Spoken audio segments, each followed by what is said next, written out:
Far from all the things I left behind, I hear the call of restless skies, the dreams I couldn't chase, the moments I can face. So I'm currently sitting in one of my best friend's baby nursery in Brooklyn, very unexpectedly, as I was supposed to go to Patagonia, to the remote mountains of Patagonia in Chile, hiking. But then last night, my flight was into New York. And there's all these shutdowns right now because the government is essentially shut down. So they're canceling all these flights.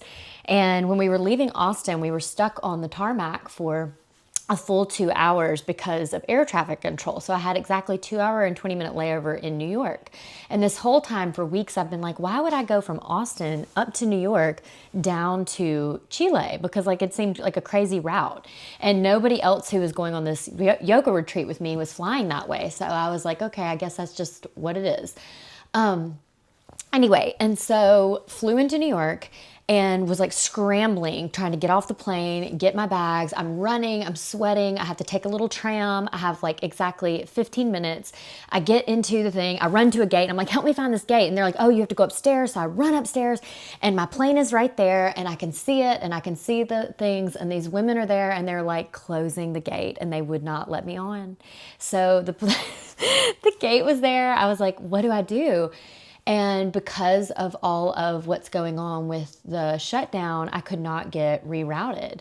So I sat there I had a meltdown. I'm probably viral on TikTok right now for the meltdown tears that I had at the gate at JFK. So sorry to anyone who saw me. Because, this has been kind of one of those things. It's been a year and I've been planning for this trip for the last few months. I've had to do a lot of prep for the trip. I had to like pack a lot of gear. Thank God REI has like a very stellar return policy and will take all these things even though they don't have tags on them. It's just one of those things. But honestly, it's funny now because I got to come to my bestie's house in Brooklyn and meet her baby. I'm coming back actually for Christmas, but so excited to meet her baby. And she's in Brooklyn and it's so charming. And I'm just going to show you because it's fall here and like, look outside, like, look at this. I mean, you really can't ask for a more like magical view. It's perfect weather. And so I'm rolling with it, and I was going to give myself a few days here, but I didn't want to impose. And also, I'm scared that I won't be able to get back home. I already had concerns about getting back from Patagonia because of all the shutdowns. So I'm going to fly out tomorrow. I'm going to go home and, I don't know, I'm going to treat myself to something when I get back, maybe a staycation. I really don't know. Because so bummed, obviously, not to be able to go on this adventure that I was so like excited about and felt like I really needed. But you get what you need, that's the truth. And so I'm looking for the lesson in it. And I'm going to have the most magical 24 hours in New York that a person could have.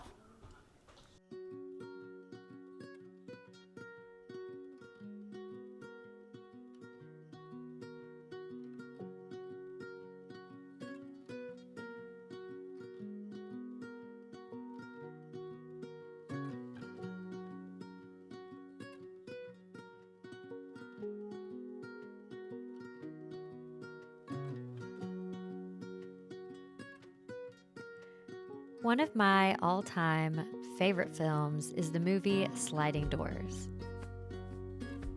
Now, supposing you've never seen this Gwyneth Paltrow gem from the early aughts, and in that case, it's a romantic comedy that begs the bigger question of fate versus free will, using the narrative of parallel universes. As the plane gate doors closed on my trip to Patagonia, I had to wonder, what if? What if we had taken off from Austin 5 minutes earlier?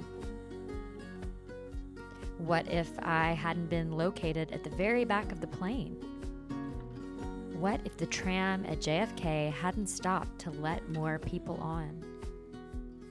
Would I have made it to the mountains? And what would that experience have held for me?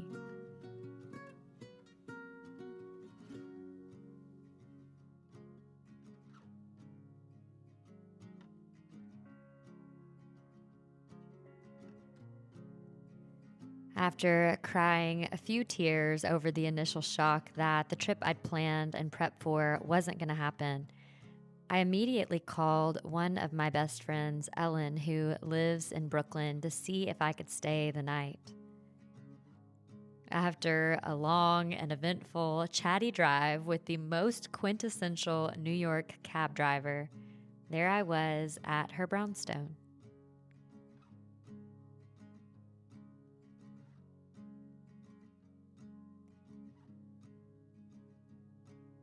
Those who know me well know that New York is my favorite city.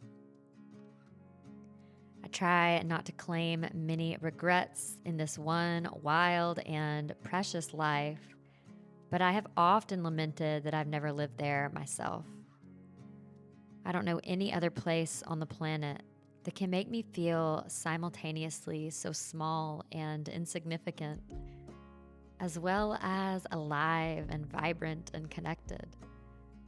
The city really does hold a magic that is unmatched for me. Ellen and her husband Matt welcomed their sweet new baby Jules to the world only weeks ago. Ever the hostess, Ellen apologized for not having much planned amidst her current chaos of newborn life. Her daily walks around her charming neighborhood had been keeping her sane, and so we walked. If you've never experienced New York on a perfect fall day, it is an experience like no other. Everywhere you look is a picturesque view straight out of a Meg Ryan movie. The trees are an array of vibrant autumnal colors, thick with leaves that will soon make their way to the ground. There's the last of the Halloween decor in some areas and the beginnings of Christmas decor in others. All of it is a reminder that time is fleeting and that this very moment is really the only one.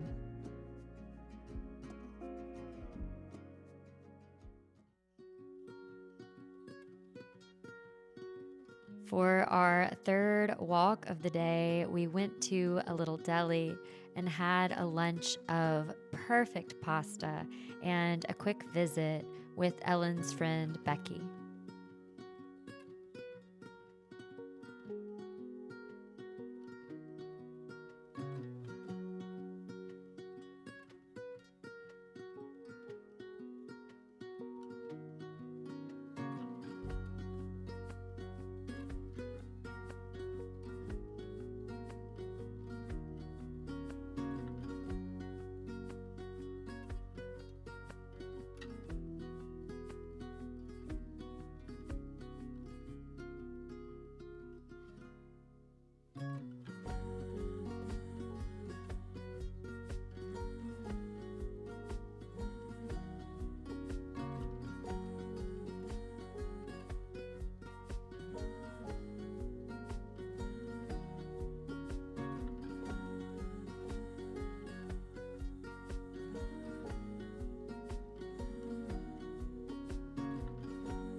After lunch, there was a soft storm that rolled in, so we walked in the rain as we returned to Ellen's cozy home. We talked about what movie to put on and what to order for dinner, eventually choosing Japanese, while Matt made us Vespers and I decoded his and baby's astrology charts. Then we started Stranger Things from the very beginning to prepare for the final season, my second rewatch, Matt's first rewatch, and Ellen's first time viewing. The next morning, Matt pointed out that the storm had taken down most of the leaves from the trees. As I packed my bag, he said every year one storm comes and does that. I was fortunate to experience one of the last truly perfect fall days in New York this year. While I still have a touch of lingering disappointment over not being able to go on the trip of a lifetime to Patagonia, the trip I got was the one I needed. I have not been silent about how 2025 has been one of the more challenging years in what all in all is still an incredibly privileged life.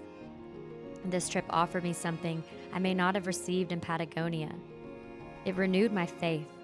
It bolstered my trust in the universe, that it's guiding me where I'm meant to be at any given moment, no matter the circumstances. It was a reminder that things don't always work out as planned. Sometimes redirection is protection. You can't always get what you want, but if you try sometimes, you just might find you get what you need.